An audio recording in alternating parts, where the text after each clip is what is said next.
legacy versus legacy at ang patuloy na pagpapakilala bilang worthy contender. Naging mainit agad ang tapatan ng apat na teams sa upper bracket match ng playoffs ng NPL Philippines Season 14.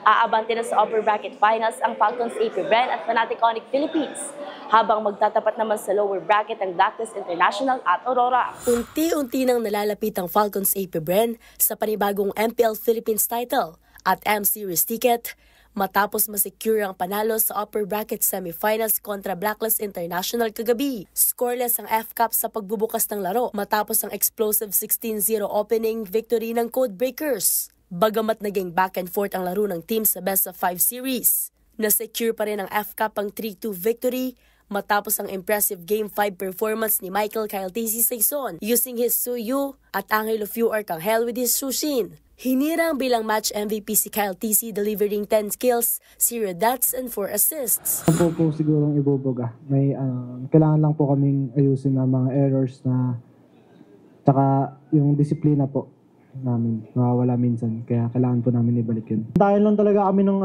ng sinong lulubog, sino yung unang mag-initiate. Tapos ayun, nagsimula yung initiate nila na yun, yung pumasok sila sa sa mid bush sa left side. Tapos ayun, dahil doon na-punish namin sila. Kaya nagkaroon kami ng momentum para i-take na yung lead.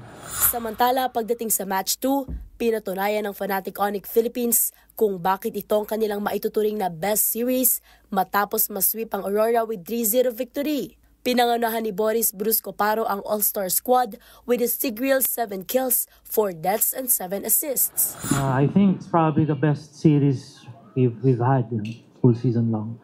I think eto na yung yung pinaka-inaabangan kasi namin . And as for yung ceiling na pinag-uusapan before, yung mga tinatanong nyo, yun nga nakita ko kanina na pataas talaga ng pataas . And hopefully, ganun pa rin. Kasi yun nga again, hindi pa tapos . Job's not done. Mamaya 3:00 ng hapon, magsisimulan ang bakbakan sa upper bracket finals at lower bracket ng MPL Philippines Season 14. Para sa MBC TV Network News, ito si Mili Borja, una sa Pilipinas, una sa Pilipino.